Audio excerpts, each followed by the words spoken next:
여러분 믿음이 죽어있다 그러면 살려내야 돼요. 근데 그 살려내는 약이 뭐냐? 말씀이에요. 말씀을 듣고 내 안에서 말씀이 살아나느냐 그러면 산 거예요. 근데 죽어버린다 그러면 믿음도 영혼도 다 죽어있는 거예요. 그래서 우리가 지금 필요한 과정이 뭐냐면 내 안에서 말씀을 살아나게 만드는 드라마의 과정이 필요하다. 드라마가 삶을 살아내는 거잖아요. 기쁨과 슬픔으로 만드는 거잖아요. 역동적으로 만드는 거잖아요. 근데 이게 뭐냐면은 혼자서는 어렵다. 복을 받고 힘을 얻고 능력을 얻는 것은 혼자가 아니라 함께 해라. 하나님의 나라가 너 안에 임했다가 아니라 너희 안에 이 공동체 안에 임했다고 하는 겁니다. 새로운 단계로 성장하고픈 지금 우리와 우리 교회에 간절히 필요한 것은 마음이 편한 소그룹이 아니에요. 성장과 회복이 있는 소그룹입니다. 일방적인 지식의 가르침이 아니라 갈망과 깨달음이 작을지라도 나누고 더 커지게 만드는 함께 공동체. 이게 바로 뭐예요? 거울이에요. 상대가 있어야 거울처럼 반응이 있고 반사된 일을 보고 배우며 고치고 따라해서 나의 성장이 일어나는 거예요. 마리아라고 하는 한 여인에게 가브리엘 천사가 찾아와서 대뜸하는 말이 아기를 가질 것이다. 내 약혼자의 아들이 아니라 하나님의 아들이라는 것, 여러분 이게 얼마나 놀라운 일이에요.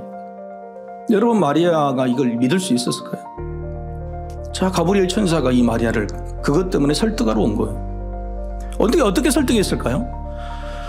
하나님의 말씀을 믿으면 능하지 못한 일이 없다라고 이야기를 합니다. 여러분 이 말을 듣고 마리아가요 설득이 돼요. 가브리엘 천사가 말씀대로 된 것을 믿어라 그랬더니 마리아가 아멘입니다 라고. 아멘이 뭐예요? 무슨 뜻입니까? 말씀대로 됨을 믿습니다. 여러분 믿음의 가장 높은 성장의 수준이 뭐냐면은 말씀대로 되는 것을 믿는 거예요. 우리에게 진짜 그게 복이 되려면은 말씀대로 될 줄로 믿습니다라는 것이 자기 확신이 돼야 돼. 확인이 돼야 돼. 복이 되는 것은 오직 말씀으로는 가능하다고 하나님께서 말씀하셨어요. 성도들 간에 나누는 공동체 소그룹 구역 모임에서 서로의 힘들고 어려운 형편 기도 제목을 나누는 것으로 위로를 받을 수 있지만 복이 되는 게 아니란 말이에요. 말씀으로 듣고 말씀으로 나누고 말씀 속에서 확신이 들 때 성장이 되고 복이 되는 거예요. 마음 편한 공동체를 찾는 게 아니라 말씀 속에서 성장하는 공동체를 만들어 가야 돼요. 내가 경험할 수 있어요. 내가 처지와 형편을 위로할 수 있어요. 그런데요 그뿐이에요. 복은 말씀에서 나오는 거예요.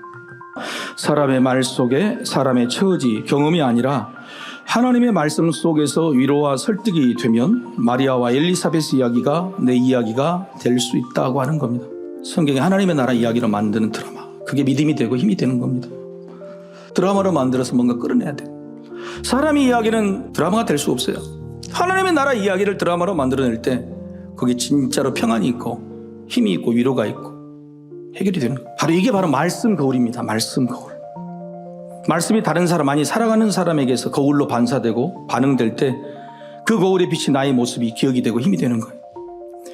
오늘도 하나님은 여러분에게 복을 주시려고 말씀을 주셨어요. 근데 그 말씀이 내 안에 들어와서 살아나야 돼. 자기 확인, 자기 설득의 과정을 거쳐야 돼. 말씀이 내 안에 살아나는 과정이 아멘으로 받는 거예요. 그리고 말씀 거울인 말씀 공동체가 여러분에 있다면 여러분의 삶에 늘 주신 하나님의 말씀은 기적이 되고 복이 되고 은혜가 될 것입니다.